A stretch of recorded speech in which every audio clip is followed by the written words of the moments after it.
there, and welcome to this Masterclass. Picture books as planning tools in PYP early childhood education.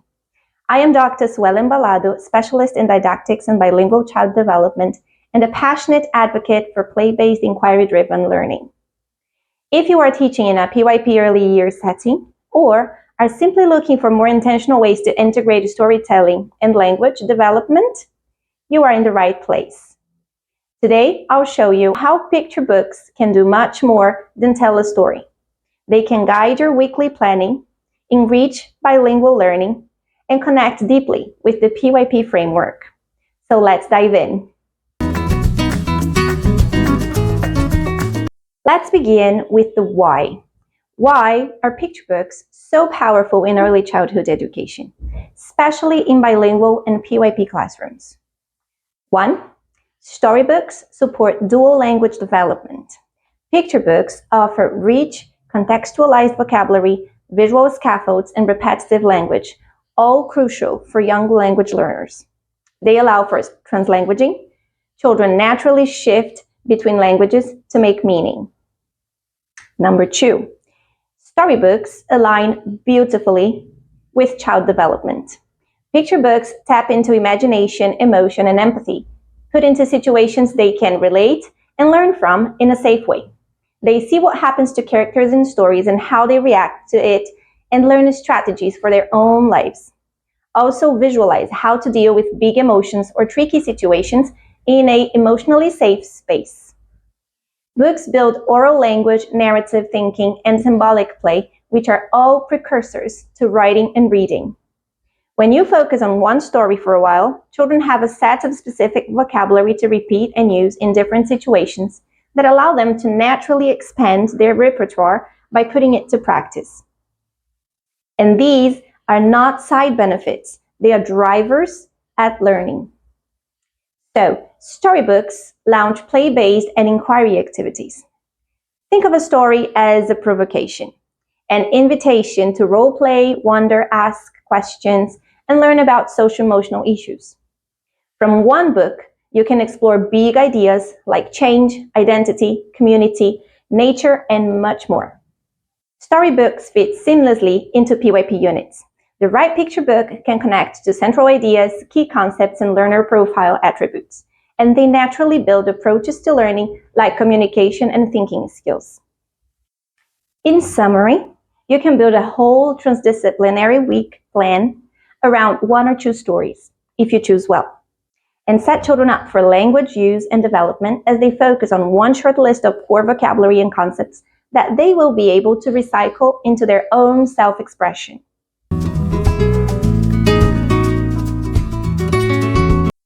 So let's get practical. Here's a simple method you can use to build an entire week of learning based on one picture book.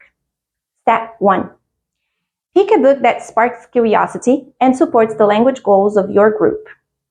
They should also align with your central idea or inquiry theme. Let's take Sharing the Planet as our example of unit of inquiry, which the central idea is that we can explore and care for our world by using natural materials. So, we are going to focus on the book of the 3 Little Pigs. Step 2. Progressive storytelling.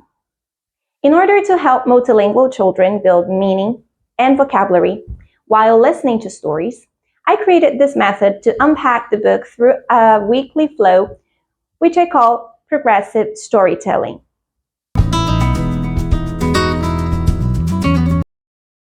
In the first lesson, the teacher will tell the story. This first contact must be fun and capture the kids' attention. So for that, the teacher can count on interpretation, body language, voice changes, and concrete elements for interaction. Also considering multilingual environments, that is also a way of presenting new vocabulary and concepts. So the teacher might even not read the whole text, but summarize the story to make it more accessible for children. The second lesson will be more interactive. Children can do and should participate, completing and helping with any word or expression they may remember. The teacher should then highlight those words with cards that show the keyword and the visual presentation. Those cards will later go to a word wall. The third lesson, we will use sequencing cards with key points of the story for children to put in order while recapping the story themselves with the vocabulary they have acquired so far and that will be in use around the class in cross-curricular activity stations. In the fourth lesson, the teacher can tell the whole story as it is because children had time to build a wider meaning around the facts and vocabulary in the story. In this step, you are filling in gaps with maybe new words, but more important, bigger and more complete language structures that children should now be able to understand.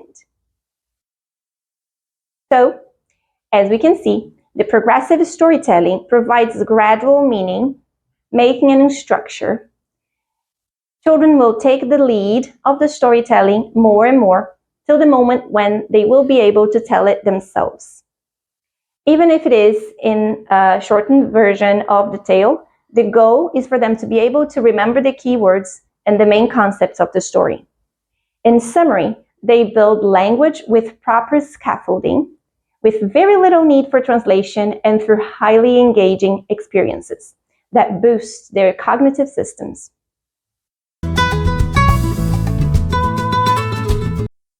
So, how can we bring it to life? When having a core story for the week, we can also use the theme to add cross-curricular activity stations around the class for each area of the curriculum and in the inquiry cycle. That means children will be reinforcing and using the core vocabulary in meaningful ways, real-life experiences that will support their long-term memory to consolidate learning. To make it visible for you, I have summarized the weekly plan in a simple table eliciting the inquiry cycle, the progressive storytelling steps, and the cross-curricular activity additions. The main structure is mostly the same. The unit of inquiry session will be presenting or recapping the story, discussing based on the inquiry cycle. After that, we go to rotated activity stations. Some might be assisted activities with the teacher or TA, and some might be unassisted, where the child has an open-ended game activity or material to explore by themselves. Those stations are cross-curricular and available throughout the week, so all children have the opportunity to go through all of them. Normally, I would put at least one activity station for each area of the curriculum or for each of the PYP's ATLs.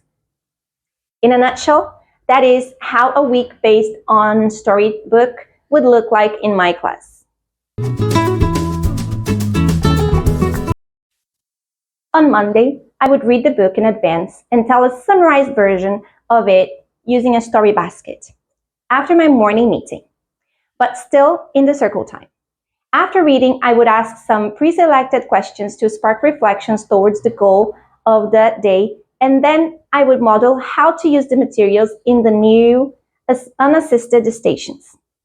In this case, how to make a mask using the template, what is a mask, how do I use it, and things like this.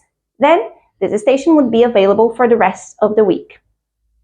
On Tuesday, I would retell the story using voice intonations and strategies to bring children to the story with me, like letting them complete my sentences with keywords or asking them what happens next.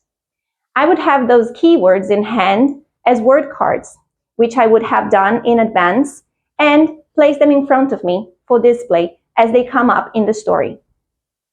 After reading, I would ask my pre-selected questions leading to the goal of that day, and the next step would be to transition to an activity. I would use the cards I already have on display to ask questions compared with real objects. Which is the strongest, for example? And whenever possible, even plant a little live experiment like using a blow dryer. Talking about blowing, the new station I would add today was blowing art. Children would use straws to blow the house template. That station would be open for the week, so every child would have a turn, or even more than one turn, as they could use their imagination to blow several shapes and sceneries. For Wednesday, I would have prepared some ordering cards in advance. Bigger cards, more visual for the whole group. Today we let children tell the story. Okay, let's recap. Once upon a time, there were 3 little pigs, and what happened next? And let children raise their hands and tell and order the story using their own words. Today we go further and ask children, is that really how we make a house? Any of you live in a house like the piggies? So I would show a short video about how to make a house. They are easy to find online, and if you search how to build a house for children, it's very easy. And discuss what was missing or which are the differences and similarities between reality and imagination. After that, I would invite children to build their own houses in the sensory tray using the types of materials of the story, or even other recycled materials as a great opportunity to practice pincer grasp, pressure control, hand-eye coordination.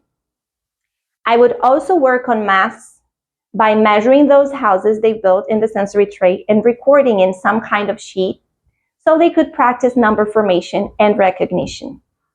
As for literacy, motor skills, and self-management, I would invite children to do independently what we just did together in the circle.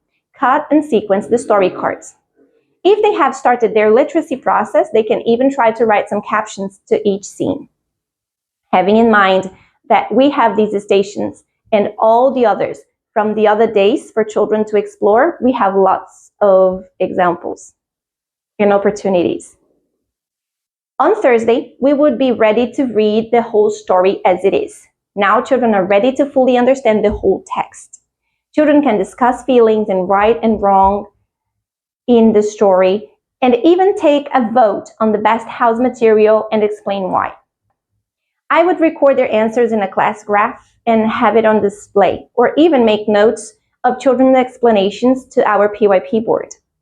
After that, having modeled how to complete a graph, children would make their own, either by asking classmates or by copying from the class chart, what would depend on each individual child's ability. There is always room for differentiation. Friday is when we finalize and wrap up ideas and concepts and complete unfinished activities. So we have mostly unassisted, open-ended stations. We would rapidly recap the story orally, wrap up our goals as for concept, and if we consider that every story, depending on the point of view, have many concepts and ideas you can focus on, so that is something important to define as you pick the book for the week.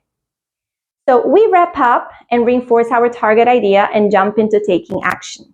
For this week, we would use different materials to build our own houses. Some children might even have done it already in previous stations, but today, they should finalize and present to the group. That presentation could be recorded and used as evidence or for families. Other cross-curricular culmination activity would be to chart characters' feelings, now that they know how to do it, and build a wanted poster for the Big Bad Wolf. Their literacy level would be the indicator of how to do it. Some children might just draw, while others might use some words, while others might use short sentences. As I said before, differentiation is always possible. And that would be one of my planning, a week of inquiry and learning using a storybook. Note that cross-curricular stations are presented one day, but stay available for the rest of the week. As you can see, we can use the stories as an anchor, and then expand outwards with play, discussion, and creation, hitting all areas of learning and academic growth. They embed language development naturally by using repeated reading through progressive storytelling and providing scaffolded meaning-making in the target language. They support children's own storytelling, using the book as a model, and also expressive language by recycling prompts, new vocabulary, and structured learning.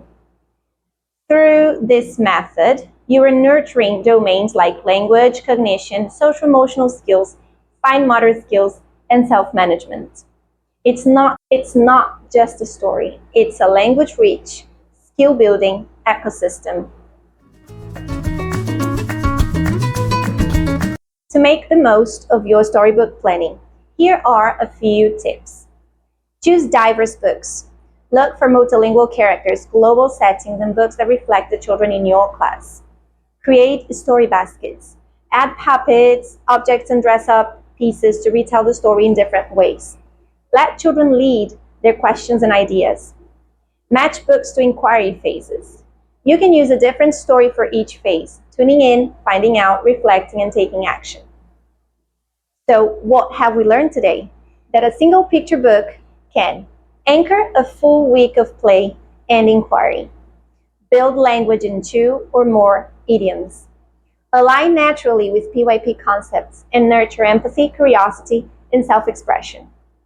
As part of this masterclass, you can download now my picture book planning toolkit to help you plan using storybooks. Thank you for being here today, and I hope this masterclass has sparked ideas for your next planning cycle. Happy teaching and happy storytelling!